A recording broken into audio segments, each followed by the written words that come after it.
कर्म और उसके फल की कहानी। बहुत समय पहले की बात है। उत्तर भारत के एक समृद्ध नगर में एक ब्राह्मण परिवार रहता था। उस परिवार के मुखिया थे पंडित रघुनंदन शास्त्री, जो वेदों और शास्त्रों के प्रकांड विद्वान थे। उनकी पत्नी का नाम था गौरी और उनका एकमात्र पुत्र था यशोवत। रघुनंदन जी का जीवन अत्यंत अनुशासित और धर्मपरायण था। वह हर सुबह सूर्योदय से पहले उठते, स्नान करके संध्या वंदन करते और फिर अपने शिष्यों को वेदों का ज्ञान देते। नगरवासी उन्हें अत्यंत श्रद्धा से देखते थे।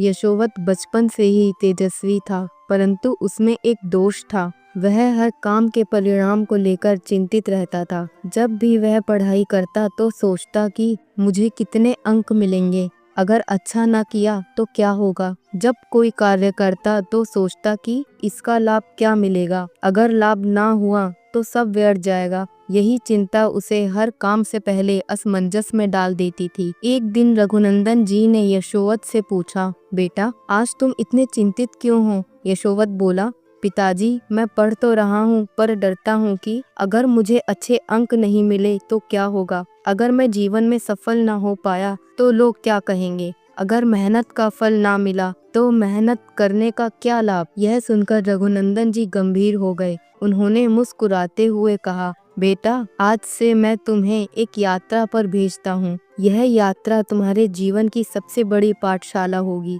तुम हिमालय के उस पार स्थित तपोवन जाओ, जहाँ ऋषि अत्रि तपस्या करते हैं। उनसे मिलो और जो ज्ञान वह दें उसे अपने जीवन में उतारो। यशोवत थोड़ा हिचकिचाया पर पिता का आदेश टाल न सका। अगले ही दिन वह यात्रा पर निकल पड़ा। रास्ते में घने जंगल, नदियाँ, पहाड़ और कठिनाइयाँ थीं, पर वह ना रुका। एक सप्ताह की कठिन यात्रा के बाद वह तपोवन पहुंचा।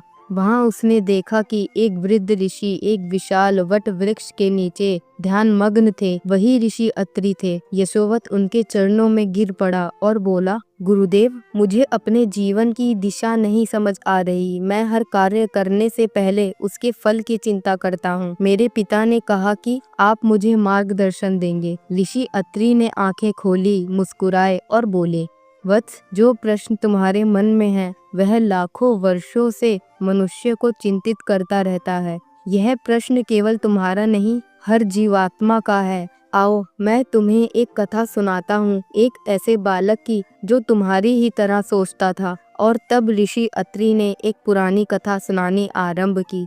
बहुत समय पहले की बात है। गंधर्व लोक में एक ब्रह्मचारी तपस्वी था। उसका नाम था सौरभ। सौरभ हर दिन यज्ञ करता, मंत्रों का जाप करता, पर हर क्रिया के बाद वह ईश्वर से अपेक्षा करता, हे प्रभु मैंने आज 100 बार मंत्र जाप किया है, तो क्या मुझे आज कोई चमत्कार मिलेगा? क्या मेरा शरीर तेजस्वी हो जाएगा? जब अपेक्षित फल नहीं मिलता तो वह निराश हो जाता। कई वर्षों तक ऐसा चलता रहा। एक दिन वह परम ज्ञानी ऋषि पुलस्त्य से मिला।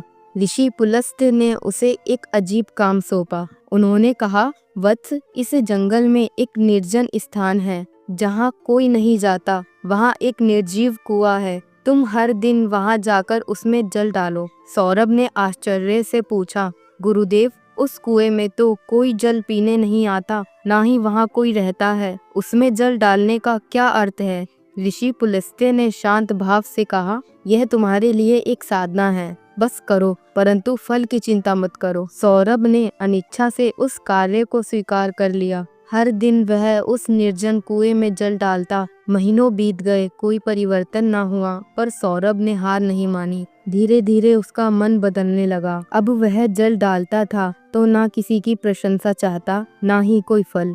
वह बस यह समझ चुका था कि कर्म करना उसका धर्म है। एक वर्ष बाद एक दिन उस निर्जन क्षेत्र में एक वनवासी महिला अपने प्यासे बच्चे के साथ भटकती हुई आई। उस कुएं में जल देखकर उसकी जान बची। बाद में वही कुआं पूरे वनवासी समुदाय के लिए जीवनदायिनी बन गया। जब यह समाचार सौरभ को मिला तब उसे एहसास हुआ कि फल देर से मिलता है पर मिलता है। लेकिन जब वह फल की चिंता छोड़ चुका था तभी उसे सच्ची संतुष्टि मिली।